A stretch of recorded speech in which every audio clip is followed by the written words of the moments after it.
Hello friends, welcome to erodeammachisamayal. இது நம்ம வீட்டு சமையல்.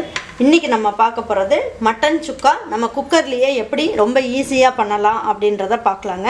நம்மளோட சேனலை சப்ஸ்கிரைப் பண்ணாதவங்க சப்ஸ்கிரைப் பண்ணிக்கங்க. சமையல் குறிப்புகள்லாம் உடனே உங்களுக்கு வேணும்னு நினைச்சீங்கன்னா பக்கத்துல இருக்க பெல் பட்டனை அழுத்தி வச்சுக்கோங்க. 3/4 கிலோ அளவுக்கு மட்டனை வாங்கிட்டு வந்து நல்லா கழுவி எடுத்து வச்சிருக்கேன். சின்ன சின்ன பீஸா இருந்ததுன்னா சீக்கிரமும் வெந்துடும். அதுக்கப்புறம் சாப்பிட்றதுக்கும் நிறைய பீஸ் இருக்க மாதிரி இருக்கும். இப்போ நம்மளே வந்து வீட்லேயே நம்ம வந்து மசாலா ரெடி பண்ண போகிறோம். 2 ஸ்பூன் அளவுக்கு முழு மல்லி எடுத்துக்கோங்க. 1 ஸ்பூன் அளவுக்கு மிளகு எடுத்துக்கலாம். 2 ஏலக்காய், ஒரு 1/2 ஸ்பூன் அளவுக்கு ஜீரகம் எடுத்துக்கலாம். 4 கிராம்பு மட்டும் வச்சுக்கோங்க. பட்டை பாருங்கள், ஒரு 3 இந்த அளவுக்கு பட்டை போட்டுக்கலாம். சோம்பு ஒரு 1/2 ஸ்பூன் அளவுக்கு சோம்பு போட்டுக்கலாம். போட்டுட்டு இது எல்லாமே நல்லா ட்ரை ரோஸ்ட் பண்ணிக்கலாம்.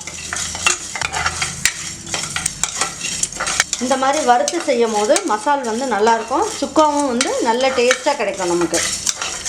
பாருங்கள், இப்போ வந்து இது நல்லா வறுத்தாச்சு. 5 காஞ்ச மிளகா பெருசு பெருசாக எடுத்துருக்கேன், அதை போட்டுக்கலாம். ஸ்டவ் ஆஃப் பண்ணிடலாம்.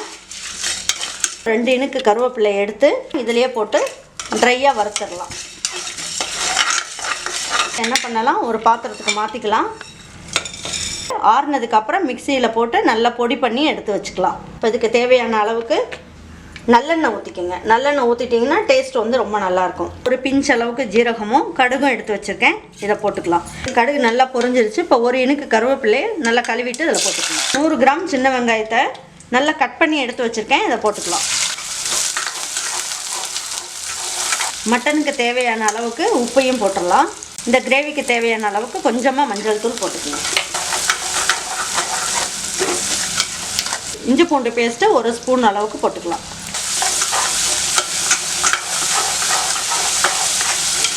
வந்து மிக்சியிலேயே போட்டு நம்ம நல்லா பொடி பண்ணிக்கிட்டோம். இப்போ நம்ம என்ன பண்ணலான்னு பார்த்தீங்கன்னா, இப்போ நம்ம வெங்காயம் இந்த மாதிரி நல்லா வதக்கியாச்சு. இஞ்சி பூண்டு எல்லாமே போட்டு வதக்கியிருக்கோம். அதில் ஒரு கரண்டி மட்டும் எடுத்து இதில் போட்டு நம்ம அரைச்சிக்கலாம். இதுக்கு வந்து நம்ம தேங்காய்லாம் எதுவுமே யூஸ் பண்ண போகிறது கிடையாது. மசாலான்னு பார்த்தீங்கன்னா இது மட்டும்தான். அதனால் இதை போட்டு நம்ம நைஸாக அரைச்சிக்கலாம். அப்போ நமக்கு மட்டன் சுக்கா வந்து கொஞ்சம் கிரேவியாக கிடைக்கும், நல்லாயிருக்கும். கொஞ்சமாக கொத்தமல்லி இலை கொஞ்சம் போட்டுடலாம். இப்போ நம்ம என்ன பண்ணலாம், க்ளீன் பண்ணி எடுத்து வச்சுருக்க மட்டனை இதில் போட்டு வதக்கிடலாம்.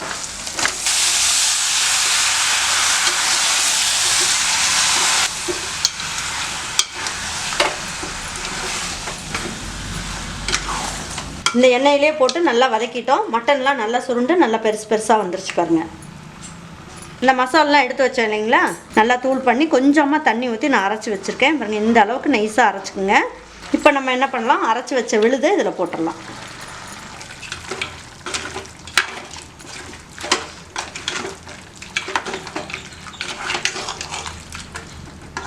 இதில் கொஞ்சமாக தண்ணி ஊற்றி மட்டன் வேகிற அளவுக்கு கொஞ்சமாக தண்ணி ஊற்றிக்குங்க. இந்த பச்சை வாசம் கொஞ்சம் போகிற அளவுக்கு 1 நிமிஷத்துக்கு நல்லா கலக்கி விடுங்க. 1 ஸ்பூன் அளவுக்கு லெமன் ஜூஸ் எடுத்துக்குங்க. இப்போ நம்ம என்ன பண்ணலாம், இப்போ வந்து உங்களுக்கு உப்பு காரம்லாம் கரெக்டாக இருக்கான்னு பார்த்துக்குங்க. மீதி இருக்க கொத்தமல்லியும் தூவி விட்டுடலாம். தூவி விட்டு நல்லா கலக்கிட்டு குக்கரை மூடி வச்சுருவோம். சின்ன ஆடாக இருந்ததுன்னா 4 விசில் விடுங்க. இல்லைன்னா ஒரு 5லேருந்து 6 விசில் வரைக்கும் நீங்கள் விடலாம். நான் வந்து சின்ன சின்ன பீஸாவும் போட்டிருக்கிறதுனால நான் 4 விசில் வைக்கிறேன். 4 விசில் வச்சுட்டு ஒரு 3 நிமிஷம் வந்து ஸ்லோவாக வச்சிடலாம். அடுப்பை வச்சுட்டு அதுக்கப்புறம் நம்ம ஆஃப் பண்ணிடலாம்.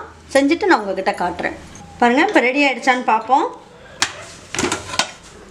எண்ணெய் எல்லாம் நம்ம ஊற்றின எண்ணெய் ஃபுல்லாக மேலே வந்துருச்சு.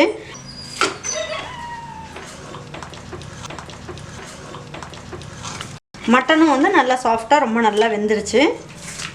இப்போ இந்த அளவுக்கு உங்களுக்கு கிரேவி வேணும்னா நீங்கள் அப்படியே எடுத்துக்கலாம். இன்னும் கொஞ்சம் ட்ரையாக வேணும்னா இன்னும் 1 நிமிஷம் அடுப்பில் வச்சு நீங்கள் கிண்டுனீங்கன்னா உங்களுக்கு கரெக்டாக இருக்கும். இப்போ நாங்கள் வந்து இதை சாதத்துக்கு வச்சு சாப்பிடுவோம் அப்படிங்கிறதுனால நான் இப்படியே எடுத்துட்றேன் இன்றைக்கி. இந்த மட்டன் சுக்கா வந்து நம்ம டைரெக்டாகவே நம்ம குக்கரில் ஏற்கனவே நம்ம வேக வைக்காமல் டைரெக்டாக நம்ம அந்த குக்கர்லேயே நம்ம வந்து இந்த மட்டன் சுக்கா நம்ம ரெடி பண்ணிட்டோம். நல்ல டேஸ்ட்டும் வந்து நல்லா அருமையாக இருக்குது. இதை சப்பாத்தி, இட்லி, பூரி, சாதம் இது எல்லாத்துக்குமே பெஸ்ட் காம்பினேஷனாக இருக்கும். இதை நீங்கள் செஞ்சு பார்த்துட்டு உங்களுக்கு பிடிச்சதுன்னா லைக் பண்ணுங்கள், ஷேர் பண்ணுங்கள், சப்ஸ்கிரைப் பண்ணுங்கள், மறந்துடாமல் கமெண்ட்ஸ் பண்ணுங்கள். தேங்க்யூ ஃபார் வாட்சிங் ஈரோடு அம்மாச்சி சமையல். தேங்க்யூ.